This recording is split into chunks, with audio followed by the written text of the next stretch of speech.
नमस्कार, बहुत स्वागत है आपका। आप देख रहे हैं मॉर्निंग ब्रेकिंग न्यूज। मैं हूं आपके साथ ऋतु ज्ञानवानी। सबसे पहले बात कांकेर की। बीजेपी नेता की हत्या के बाद बवाल अब बढ़ चुका है। बीजेपी कार्यकर्ताओं ने चक्का जाम किया है। पखांजूर से कांकेर मार्ग पर आवागमन पूरी तरह से बाधित है। व्यापारियों ने भी दुकानें अपनी बंद रखी हैं। हत्यारों को गिरफ्तार करने की मांग उनके द्वारा की जा रही है।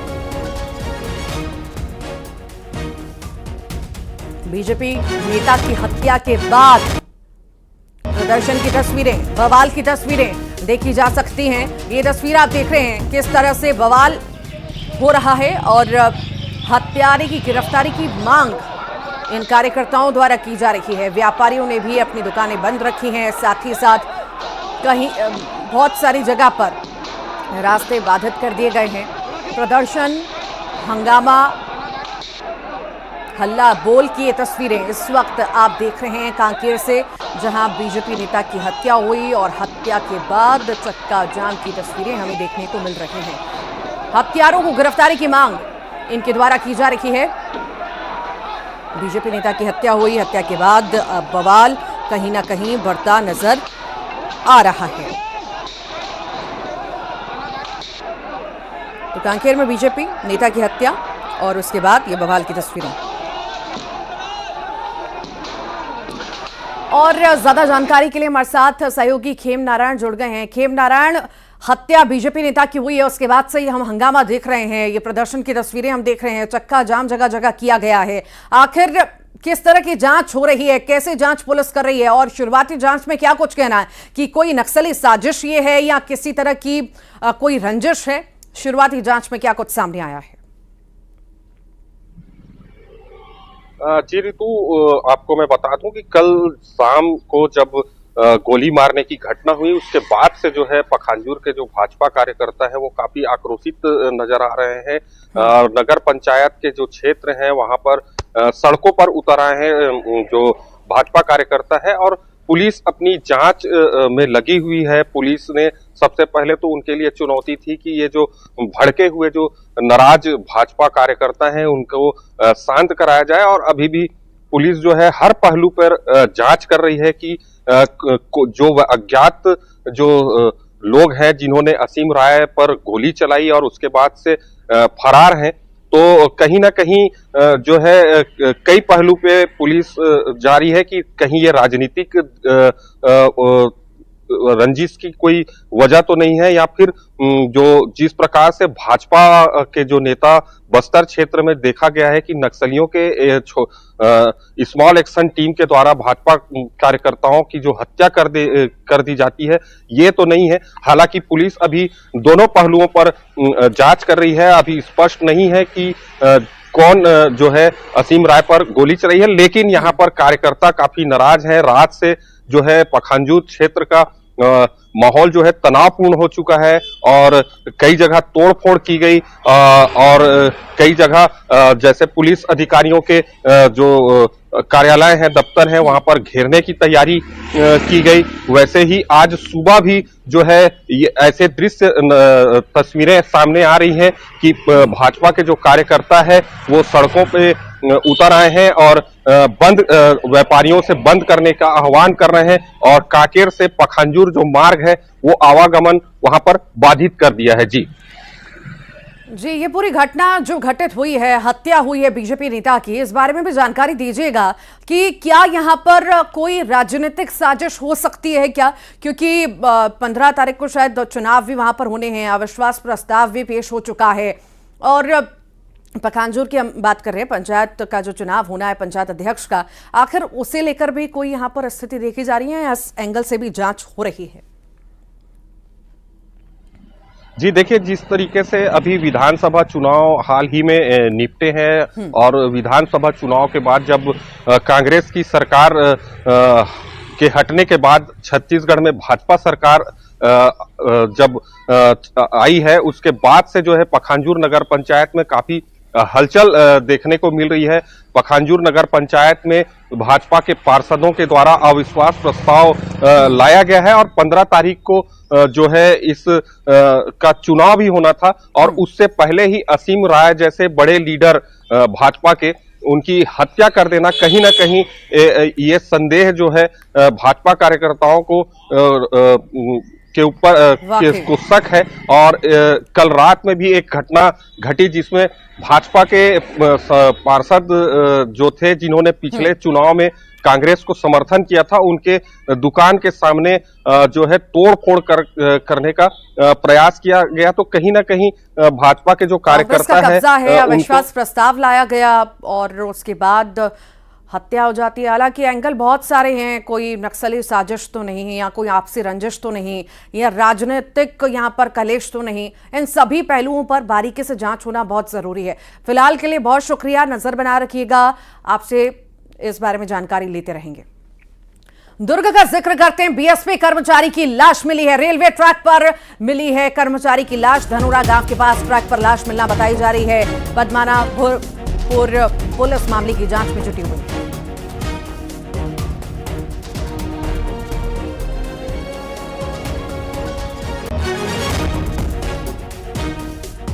बीएसपी कर्मचारी की लाश मिली है, रेलवे ट्रैक पर लाश मिलना बताई जा रही है। धनोरा गांव के पास ट्रैक पर लाश मिली है। पूरे मामले में जांच पड़ताल जारी है। आज भोपाल संभाग की समीक्षा बैठक होनी है। बता दें आपको, यह भी कानून व्यवस्था विकास कार्यों की समीक्षा बैठक ही होगी। CM doctor Mohan Yadav report लेंगे। लगातार जो बैठकें हो रही हैं, दिशा निर्देश दिए गए हैं और विकास को गति देने के कार्य जो हो रहे हैं उस बारे में भी रिपोर्ट तलब की जाएगी मुख्यमंत्री के द्वारा। आज बड़ी अहम बैठक ये हो सकती है, बेहद खास ये बैठक हो सकती है, क्योंकि अधिकारियों को आज रिपोर्ट पेश करनी है कि आखिर इतने काम में इतने समय में क्या हुआ, कितनी गति कामों को मिली, विकास को मिली। और साथ ही साथ समीक्षा बैठक लगातार जारी है। संभागवार जो है बैठकें मुख्यमंत्री ले रहे हैं और आज 2 बजे फिर बैठक होगी। कानून व्यवस्था पर मंथन होगा। साथ ही साथ रिपोर्ट भी अधिकारियों से, मंत्रियों से ली जाएगी।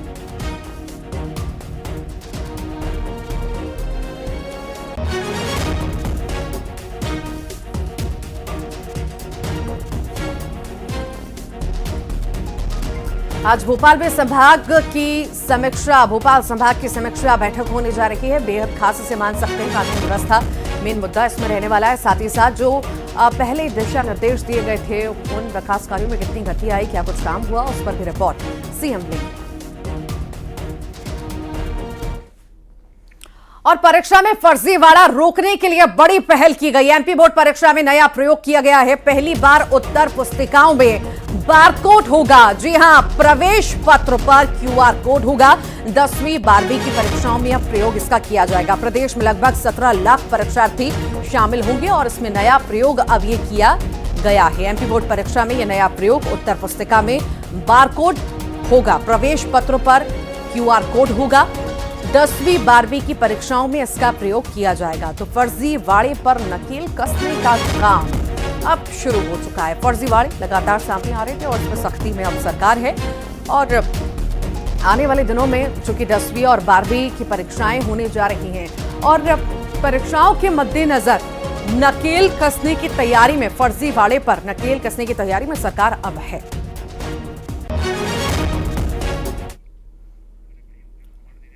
अयोध्या में 22 जनवरी को होने जा रहे प्राण प्रतिष्ठा के कार्यक्रम को लेकर के आपको बता दें, तीर्थ यात्रियों को बड़ी सौगात मुख्यमंत्री देने जा रहे हैं। तो 22 जनवरी को होने जा रही प्राण प्रतिष्ठा की तैयारियां अपने परवान पर हैं। एमपी सरकार ने भी श्री रामलला के दर्शन के लिए तीर्थ यात्रियों को फ्लाइट से अयोध्या भेजने की तैयारी कर ली है। मुख्यमंत्री तीर्थ दर्शन योजना के तहत 1 फरवरी से मार्च तक प्रदेश के अलग अलग स्थानों से यात्रियों को अयोध्या भेजा जाएगा। 1 फरवरी से मार्च तक अयोध्या भेजने की तैयारी में है सरकार।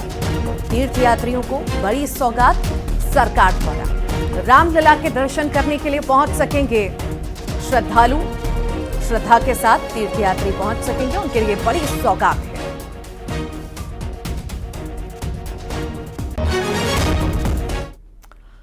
और ग्वालियर की तस्वीर आपको दिखाते हैं जहां पर छात्रों के बीच मारपीट हुई है। 3 छात्रों ने पिटाई कर दी। मारपीट की पूरी घटना सीसीटीवी कैमरा में कैद हो गई।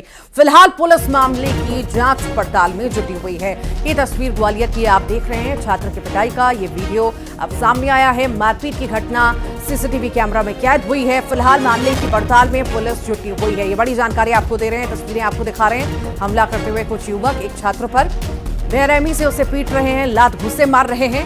ये तस्वीर ग्वालियर की है जहां पर कोई खौफ नहीं और छोटी उम्र हो बड़ी उम्र हो, यहां पर तस्वीरें हमें देखने को मिलती है किस तरह से बदमाशी दिखाई जाती है और लोगों पर हमला किया जाता है। ये तस्वीरें कोई पहली बार नहीं है, आती रहती हैं ग्वालियर से तस्वीरें। और कुछ एक और तस्वीर जहां पर छात्र की पिटाई का वीडियो वायरल। किसी बात को लेकर रंजिश हुई होगी, विवाद हुआ होगा, पर इस तरह से मारपीट बड़े सवाल खड़े करते हैं।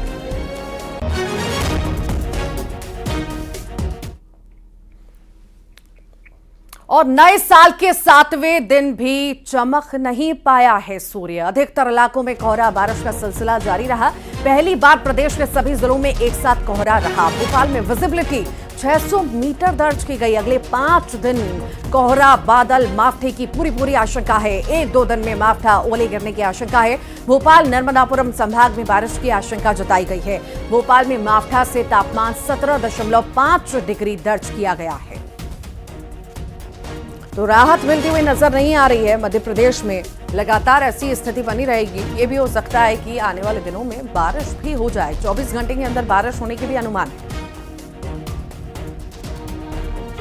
मध्य प्रदेश में ठंड बेहद प्रचंड है और लोगों को काफी परेशान कर रही है। और फिलहाल मौसम विभाग की माने तो आने वाला 1 सप्ताह और मध्य प्रदेश वासियों को इस कड़ाके की ठंड का सामना करना पड़ेगा, क्योंकि जिस तरीके से आशंका जाहिर की जा रही है कि मावठे की बारिश जो है वो अगले सप्ताह हो सकती है, यानी 2 से 3 दिन के अंदर मावठे की बारिश होगी जो प्रदेश को और ठंडा कर सकती है। न केवल हिल स्टेशन पचमढ़ी, इसके अलावा ग्वालियर चंबल संभाग की बात हो या फिर भोपाल नर्मदापुरम संभाग की बात हो, सभी जगह जो है वो कड़ाके की ठंड पड़ रही है। ये मौसम ऐसा है कि मध्य प्रदेश के सभी जिलों में लगभग कोहरे के आगोश में समाये हुए हैं। राजधानी भोपाल में भी विजिबिलिटी जो है वो बेहद कम नजर आ रही है और जो कोहरा है वो लगातार बढ़ रहा है। मैं आपको बता दूं कि नए साल में एक भी दिन सूर्य के दर्शन जो है वो भोपाल वासियों को नहीं हुए और मौसम विभाग की माने तो अगले सप्ताह तक ये ठंड और ज्यादा बढ़ेगी। यानी ये जनवरी का पहला और दूसरा सप्ताह भोपाल वासियों के लिए कड़ाके की ठंड वाला पड़ने वाला है। न केवल राजधानी भोपाल वासियों के लिए बल्कि जो है वो पूरे प्रदेश वासियों के लिए लगातार जो है वो ठंड का सामना करना पड़ेगा। फिलहाल मतलब मध्य प्रदेश में फिलहाल ठंड से राहत मिलती नजर नहीं आ रही है। कैमरामैन अजय तंवर के साथ शैलेंद्र सिंह, न्यूज 18 भोपाल। ग्वालियर चंबल का जिक्र करते हैं। यहां पर भी सर्दी का सितम लगातार जारी है। कश्मीर हिमाचल की बर्फीली हवाओं ने यहां पर ठिठुरन बढ़ा दी है। अंचल में अगले 24 घंटे में बारिश होने की भी पूरी आशंका है। देर रात न्यूनतम तापमान 9 डिग्री दर्ज किया गया है। दिन का तापमान 19 डिग्री दर्ज किया गया है। लगातार मौसम में बदलाव पूरी तरह से और गिरावट भी दर्ज की जा रही है। कोहरा लगातार छाया हुआ है। बर्फीली हवाओं ने ठिठुरन बढ़ा दी है।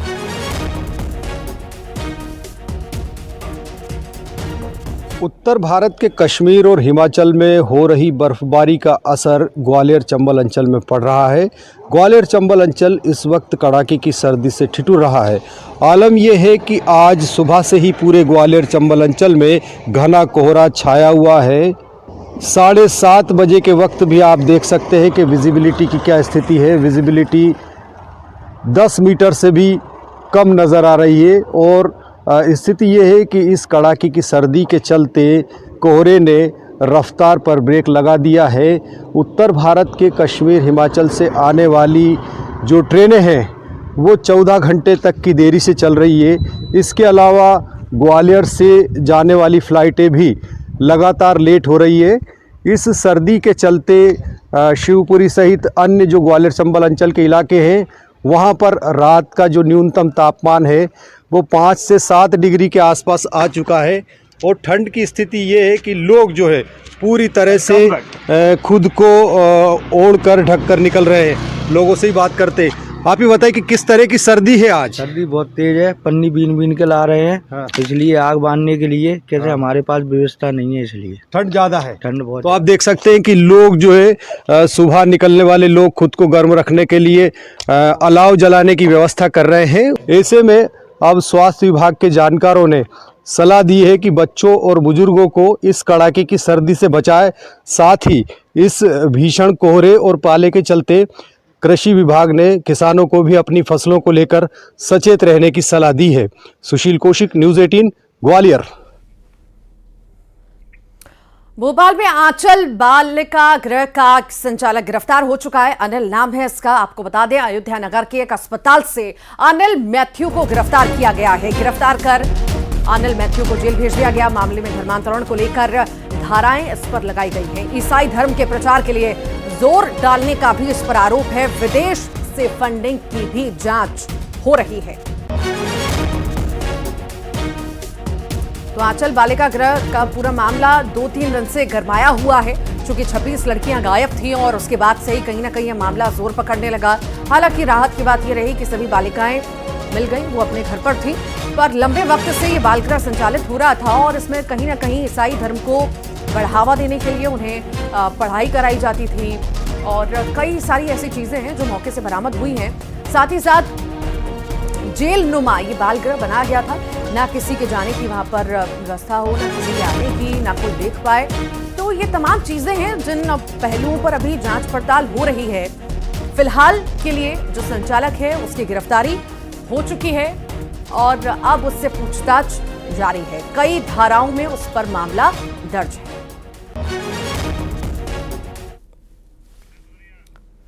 और ज्यादा जानकारी के लिए शैलेंद्र भदौरिया हमारे साथ जुड़ गए हैं। शैलेंद्र, जेल नुमा बाल गृह का संचालक गिरफ्तार हो चुका है। शुरुआती आखिर पूछताछ और जांच में अभी तक क्या सामने आ पाया है? देखिए, बिल्कुल जिस तरीके से ये जो अवैध तरीके से बाल गृह संचालित किया जा रहा था, जिसमें से बच्चियां गायब होने की जानकारी जब मिली थी, उसके बाद वहां पर पुलिस के साथ ही जो बाल आयोग है उसकी टीम वहां पहुंची थी और पता चला था कि जो वहां बच्चियां रह रही थी वह गायब थी। प्रारंभिक पूछताछ में ये पता चला है कि इस बाल गृह को फंडिंग जो है वो जर्मनी के से की जाती थी। तो जर्मनी में कौन सी संस्था जो है वो इसको फंडिंग करती थी, इस बात की जानकारी मिल रही है। और जिस तरीके से धर्मांतरण की भी आशंका इसमें जाहिर की गई, तो बताया ये भी गया है कि वहां पर ईसाई धर्म को लेकर प्रार्थनाएं कराई जाती थी। ये जानकारी जो है वो बाल आयोग की टीम को और पुलिस की टीम को मिली थी और यही कारण है कि इस मामले में अब जो है वो धर्मांतरण की धारा को भी ऐड किया गया। नहीं, कहीं ना कहीं जो प्रारंभिक रिपोर्ट है उसमें ये बात सामने आई है कि ईसाई धर्म को बढ़ावा देने के लिए ये बाल गृह चलाया जा रहा था और जिन इलाकों से जो बच्चियों को यहाँ पर रखा गया था उनको ईसाई धर्म की प्रार्थना कराई जाती थी, ईसाई धर्म के बारे में बताया जा रहा था। इन समय रहते अगर प्रशासन नहीं चेतता तो हो सकता था कि इन बच्चियों का धर्मांतरण भी इस अनिल मैथ्यू नाम का जो व्यक्ति है, जो आरोपी है, उसके द्वारा करा दिया जाता है। ये जो है वो अस्पताल में छुप गया था, बीमारी का बहाना लेकर एक निजी अस्पताल में इलाज करा रहा था। पुलिस को जब इसकी जानकारी लगी थी तो पुलिस ने उसको देर शाम गिरफ्तार किया, उसके बाद जेल भेज दिया गया है। हालांकि पुलिस रिमांड अभी मांगी गई है और जब से पुलिस रिमांड इस आरोपी की मिल जाएगी तो पुलिस जो है वो सिलसिलेवार इससे पूछताछ करेगी और कई महत्वपूर्ण तथ्य जो है वो सामने आ सकते हैं। तो सबसे बड़ी चीज है फंडिंग को लेकर, बाहर से फंडिंग होने के भी यहाँ पर संकेत हैं, ऐसी भी जांच में खबरें आई हैं। हालांकि ये भी देखना होगा कि कहां-कहां से तार जुड़े हैं, कहां-कहां से फंडिंग हो रही थी और क्या इसी तरह के बाल गृह और भी कहीं-कहीं संचालित हो रहे हैं, कौन-कौन लिप्त है, सभी पहलुओं सब पर जांच होना बहुत जरूरी है। फिलहाल बहुत शुक्रिया शैलेंद्र। बैतूल में 1 महीने के दौरान धर्मांतरण की कोशिश से जुड़ा तीसरा और अब तक का सबसे बड़ा मामला सामने आया। हालांकि बजरंग दल के कार्यकर्ताओं के मौके पर पहुंचने पर भगदड़ मच गई। धर्म सभा में शामिल लोगों से पुलिस पूछताछ भी कर रही है।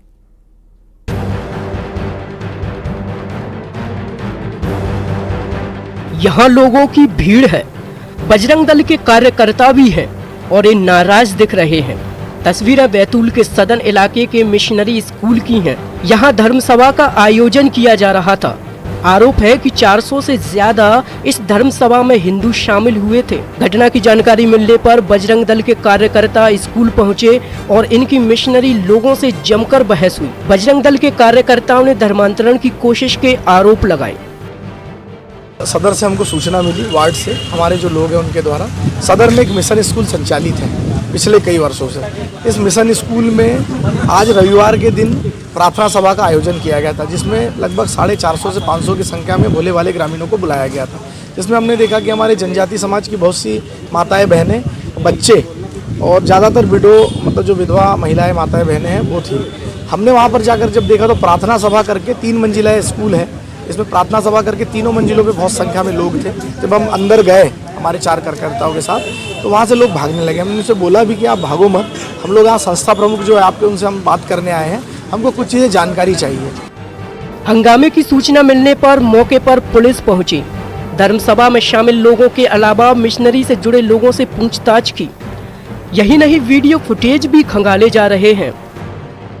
अभी ये कोतवाली थाना क्षेत्र के जो सदर है वहाँ पर ऐसी सूचना मिली थी कि एक कम्युनिटी द्वारा कुछ संदेहास्पद गतिविधियाँ संचालित की जा रही हैं, तो दोनों पक्षों का भी थाना लेके आए हैं और अभी उनसे पूछताछ चल रही है और जैसा भी जो होगा आगे जांच करके फिर आप लोग का अवगत करें। बैतूल में धर्मांतरण की ये हाल ही के दिनों में तीसरी घटना बताई जा रही है। आदिवासी बहुल बैतूल को लेकर ईसाई मिशनरियों पर आरोप है कि धर्मसभा के नाम पर ब्रेन वॉश करने की कोशिश की जा रही है। अब देखना यह है कि आगे पुलिस मामले पर क्या एक्शन लेती है। ऋषि नायडू, न्यूज़ 18 बैतूल।